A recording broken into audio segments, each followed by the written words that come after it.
du cinéma du Panthéon, comme tu viens de le dire, dernière librairie cinéma. Merci à Daniel Compère d'être présent aujourd'hui. Tu vis à Amiens, mais tu as travaillé à Paris, puisque tu as été maître de conférence de littérature française à l'université de Sorbonne Nouvelle Paris 3 de 2005 à 2014. Ton intérêt pour les œuvres de Jules Verne a cheminé depuis ton garage à Amiens, où tu nous confiais avoir commencé à regrouper quelques livres de Jules Verne, et tu as fait œuvre à ton tour. En 1972, tu crées le Centre de documentation Jules Verne, actuel Centre international Jules Verne. Tu es responsable de la revue Le Rocambole, qui consacre des dossiers à divers aspects du roman populaire. Tu présides l'association des Amis du roman populaire. Aussi, tu es spécialiste de l'œuvre de Jules Verne, mais pas que.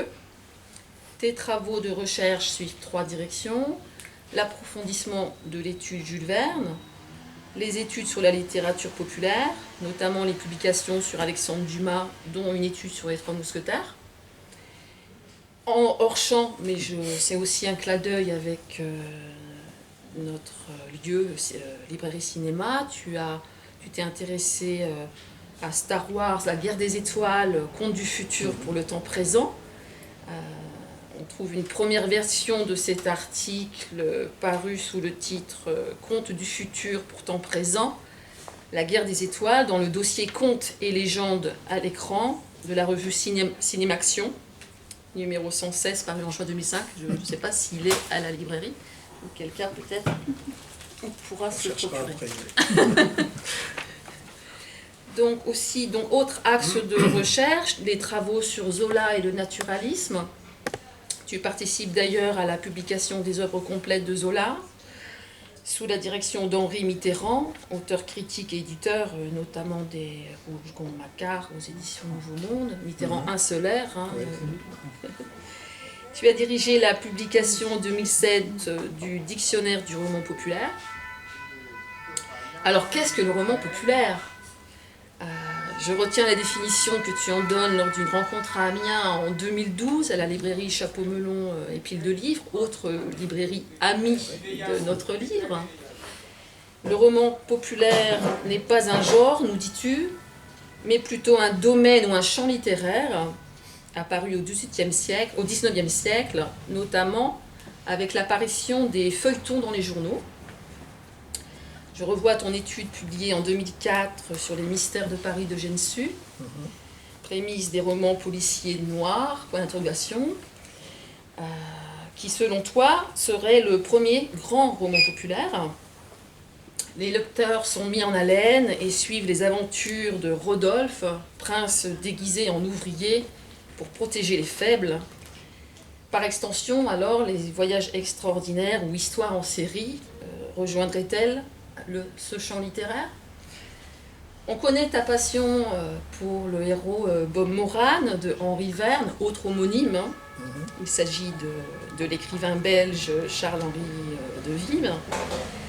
La figure du héros dans sa singularité semble retenir ton intérêt, et tu suscites le nôtre, tant domine en te lisant l'impression de rendre présents, vivants les personnages et les lieux qu'ils traversent, comme le ferait peut-être un peintre en créant une impression de mouvement dans l'œuvre. Mais c'est aussi la marque de l'écrivain que de nous faire rentrer dans l'histoire. Tu confies rechercher dans ces personnages le créateur, voir le processus d'écriture. Je renvoie au livre de ta thèse en lettres, soutenue à Rennes en 1987, publié en 1991, Jules Verne écrivain. Selon ton analyse, les écrits de Jules Verne et ses voyages extraordinaires constituent le roman géographique et scientifique. Donc là, moi, ça m'intéresse. Jules Verne fait entrer la science dans la littérature, nous dis-tu.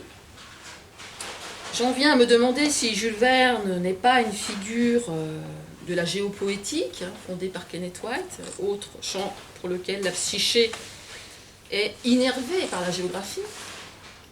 Je pense aux travaux de Wienenberger.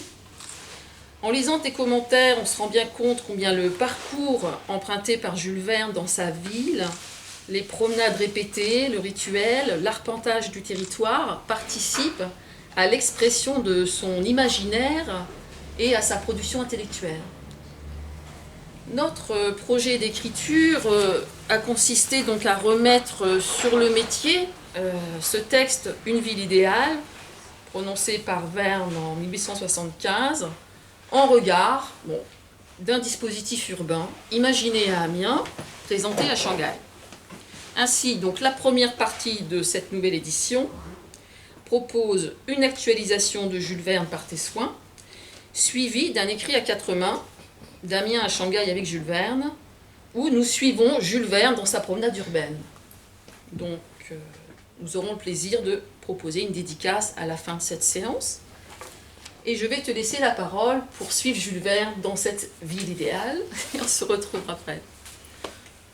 Merci Nathalie. Et tu as fait en quelques minutes un tour d'horizon de ce qu'a été mon parcours, effectivement, depuis quelques années, avec, finalement, je m'en rends compte, une recherche de ces endroits que l'on pourrait être la frontière entre l'imaginaire et le réel, pour chercher et se rendre compte que finalement il n'y a pas vraiment de vraies frontières, c'est-à-dire que très souvent on passe de l'un à l'autre sans s'en rendre compte. Et Jules Verne en est un bon exemple, lui qui s'inspire de la réalité de son temps pour composer des romans qui souvent s'envolent dans un imaginaire plus ou moins étrange et merveilleux. Mais on va revenir à Amiens, qui devient en fait le personnage d'un récit de Jules Verne, un petit livre qui n'est pas très connu, on pourrait même dire plutôt une nouvelle qu'un roman, qui s'appelle donc Une ville idéale, qui est un texte que Jules Verne a présenté, a lu d'abord à Amiens, devant ses confrères de l'Académie d'Amiens, qui est une rêverie sur à la fois Amiens en 1875, Amiens tel qu'il pourrait devenir dans le futur, d'où ce titre de ville idéale. Mais peut-être avant d'aborder le texte, je vais, pour ceux qui ne le connaîtraient pas, mais d'après les visages que je vois, vous connaissez déjà bien Jules Verne, peut-être dire quelques mots du parcours de Jules Verne avant l'écriture de ce roman. Donc on va essayer de trouver quelques documents pour accompagner cette présentation. Donc là, on va passer rapidement puisque c'est le titre de notre ouvrage. Tu as oublié quand même un détail, c'est que on se connaît depuis peu, mais en fait on se connaît depuis longtemps, puisque ma maman et la grand-mère de Nathalie étaient des amies d'enfance, et que nous sommes retrouvés donc il y a 2 ans simplement, mais donc il y a dans notre passé... Alors là, ça s'est avancé un peu trop vite. Il y a peut-être un système de... Flèche. La cathédrale. Oui, on va y revenir. Mais... Voilà. Voilà.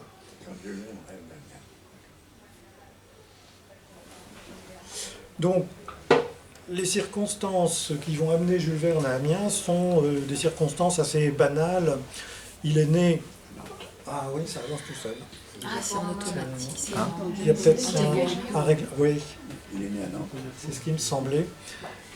Donc Jules Verne est né à Nantes en 1828. Il est venu à Paris faire ses études à partir de 1848, donc à l'âge de 20 ans. C'est là qu'il a rencontré 3 personnes qui vont le détourner du droit, puisque a priori son père le poussait à faire des études de droit, vers la littérature. Jules Verne va faire la connaissance d'Alexandre Dumas à Paris, qui très vite va l'aider à faire jouer quelques pièces de théâtre. À Paris, Jules Verne va également rencontrer Pitre Chevalier, qui est de son vrai nom Pierre Chevalier, qui dirige une revue intitulée Musée des familles, dans laquelle Jules Verne va publier ses premiers textes à partir des années 1850. Et puis la 3e rencontre que va faire Jules Verne à Paris, ce sera un éditeur, Hetzel, qui va lui permettre de publier ses romans. Merci. Donc là... Normalement c'est bon, si vous... C'est bon. Donc ici, l'illustration, c'est cette circonstance, ce qui va amener Jules Verne à Amiens en 1856 au mariage d'un ami. Un ami qui l'a invité, lui, l'étudiant parisien, à venir peut-être animer un petit peu un mariage en province. Et c'est à cette occasion que Jules Verne va rencontrer la sœur de la mariée, Honorine de Viane, dont il tombe amoureux, d'après les lettres qu'il envoie à ses parents, disant ça y est, j'ai rencontré la femme que je veux épouser, mais il faut que je me trouve maintenant une situation. Il est effectivement secrétaire d'un théâtre, mais pas très bien rétribué. Il publie des textes, mais n'est pas encore vraiment un auteur reconnu. Et donc il va devenir agent de change, et donc travailler quelques années à la bourse, tout en réfléchissant à des romans. Le mariage aura lieu en 1857, donc quelques mois après cette première venue de Jules Verne à Amiens. Et dans les années qui vont suivre, Jules Verne revient régulièrement dans la capitale picarde. Il vient à différentes occasions, des rencontres de famille, des invitations, etc. Et puis nous arrivons donc à ce que j'évoquais, la rencontre avec un éditeur, Hetzel, qui accepte de publier un premier roman, 5 semaines en ballon, qui va être le premier d'une longue série qui recevront le titre de Voyages extraordinaires. Et ces voyages extraordinaires, à la mort de Jules Verne en 1905, il y en aura près d'une 60aine de titres. À chaque fois je me trompe, pardon. Voilà, 1871, donc c'est la date où Jules Verne quitte Paris. Il est déjà un romancier connu, il a publié Les enfants du capitaine Grant, 20 milieux sous les mers, et il arrive à Paris, il quitte Paris pour venir s'installer à Amiens en 1871, donc pour différentes raisons. Sans doute sa femme avait-elle envie de revenir près de sa famille à Amiens. Jules Verne laisse entendre aussi que Paris, la vie est un peu trop agitée, un peu trop fébrile, qu'il n'arrive pas à y travailler. Et donc, c'est pour différentes raisons, il va ainsi s'installer à Amiens et devenir un véritable Amiénois, puisqu'il va vivre à Amiens jusqu'à sa mort en 1905. Et donc, lorsqu'il arrive en 1871, il y a une institution à Amiens qui s'appelle l'Académie, qui, à l'image de l'Académie française, est qu'on appelle des académies de province. Il y en a à peu près 60 à 70 dans différentes villes. Celle d'Amiens est particulière, c'est qu'elle est assez ancienne. Elle a été créée au XVIIIe siècle par Gresset, un écrivain un peu oublié aujourd'hui, mais qui est l'auteur d'une histoire de perroquet qui s'appelle Ververt, qui reste parfois dans quelques mémoires. Et donc, l'Académie propose à cet écrivain célèbre qui vient vivre à Amiens de faire partie de cette association, ce que Jules Verne accepte très vite. Dès 1872, il devient donc membre de l'Académie. Au lieu de faire un discours de réception, il va lire quelques chapitres d'un roman qui est encore en cours, qui s'appelle Le Tour du monde en 80 jours, et qui va paraître fin 1872. Et en 1875, Jules Verne est le directeur de l'Académie, c'est-à-dire qu'il préside toutes les séances qui ont lieu pendant l'année. À l'époque, il y en avait 2 par mois, donc c'est une charge assez lourde de présider les séances. Et en plus, il doit faire un discours pour la dernière séance de l'année, donc celle du décembre 1875. Et là, Jules Verne ne va pas faire encore une fois un discours habituel.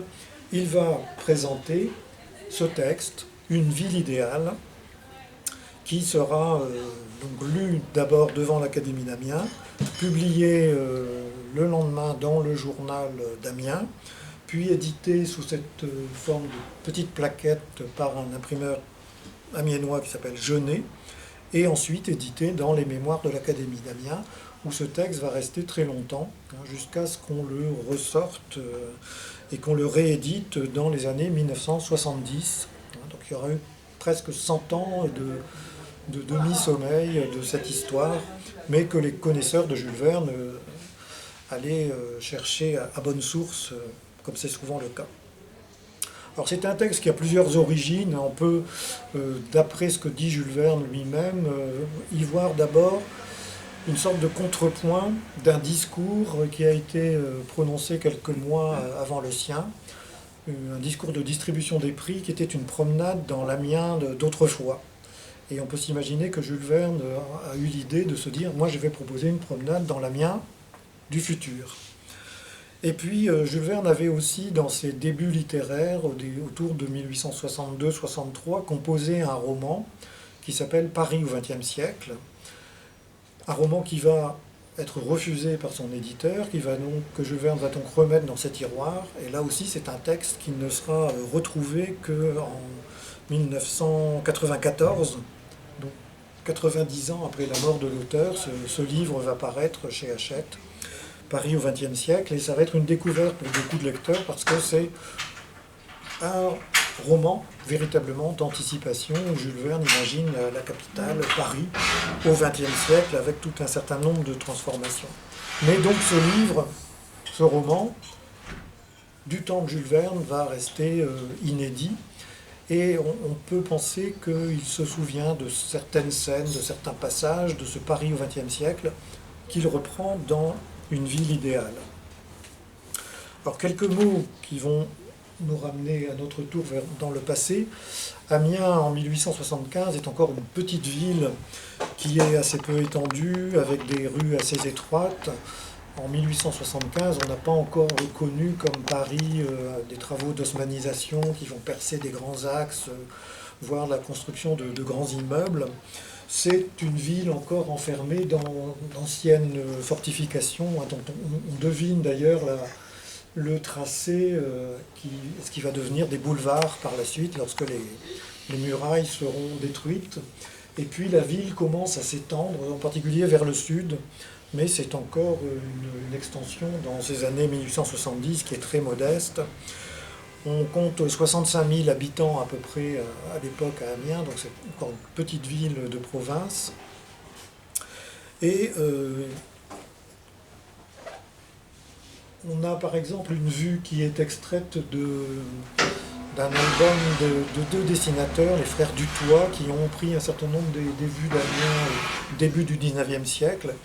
Et on voit ici, bien sûr, la cathédrale d'Amiens, qui est un des points importants, mais des petites maisons, une activité industrielle à l'époque qui commence à se développer, liée en particulier au textile. Et là, nous avons un des ponts sur lesquels Jules Verne a peut-être passé lors de ses promenades à Amiens dans les années 1850, alors qu'il n'y habitait pas encore. C'est une ville pauvre aussi, avec une population qui souvent ne gagne pas beaucoup d'argent, vit, quand elle a du travail, c'est grâce au textile. Et ici, nous avons un quartier assez célèbre à Amiens, qui est le quartier Saint-Leu, qui va peu à peu accueillir des îlots de pauvreté qui ne seront supprimés que dans les années 1970. Donc revenons maintenant à une ville idéale, puisque c'est quand même le sujet qui nous intéresse. Alors, quelques mots sur l'histoire, l'intrigue. Jules Verne se prend lui-même comme le personnage principal de ce récit, et il imagine qu'un matin, il se réveille, se lève comme d'habitude, sort de chez lui, et il habite le long des voies de chemin de fer qui traversent la ville dans des fossés.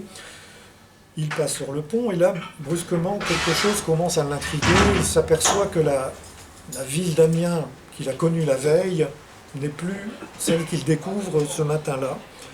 Et peu à peu, il va découvrir que pendant la nuit, la ville a complètement changé. Et il va se rendre compte qu'il a sans doute dormi peut-être une centaine d'années, qu'il se réveille dans un Amiens futur complètement transformé. Bien sûr, c'est une intrigue qui repose un petit peu sur une donnée de science-fiction, mais ce qui va servir à Jules Verne, c'est de montrer la ville d'Amiens telle qu'elle pourrait devenir dans le futur, une ville qui va se développer, dans laquelle les industries vont prospérer. Et ce qui est intéressant dans ce texte, c'est que Jules Verne il montre déjà, alors ça ne fait que quelques années qu'il vit à Amiens, il connaît déjà bien la ville, et il est visiblement au courant d'un certain nombre de projets, de transformation, d'embellissement, de construction qu'il va imaginer, réaliser dans son récit. Par exemple, il va arriver sur les boulevards, donc en traversant un pont sur les chemins de fer, il arrive sur les boulevards intérieurs, qui à l'époque se présentent à peu près comme ceci. Ce sont des boulevards qui sont pavés, qui n'ont pas encore été bitumés comme le sont les Champs-Élysées déjà à l'époque à Paris. Les contre-allées sur les côtés sous les arbres sont boueuses. Jules Verne raconte que souvent quand on se promène, les chaussures restent pleines de boue à l'issue de la promenade. Or là, maintenant, tout a changé. Les boulevards sont devenus, dit-il, un lieu où les promeneurs peuvent se rencontrer sans que la poussière ne vienne affluer à leurs pieds. Les contre-allées sont bitumées comme celles des Champs-Élysées et il y a des doubles bancs adossés entre chaque arbre et ces bancs ne sont pas envahis par des enfants ou des nourrices qui s'occupent d'eux, mais au contraire des promeneurs qui prennent un moment de repos. Alors ici, les connaisseurs reconnaîtront que j'ai un petit peu triché. C'est une illustration qui vient d'un roman de Jules Verne qui s'appelle L'île à Hélice, qui sera publié beaucoup plus tard, mais je trouvais que cette image correspondait assez bien à la manière dont Jules Verne se représente Amiens dans le futur. Toute une série de détails vont peu à peu l'étonner, donc pas seulement cette transformation urbaine,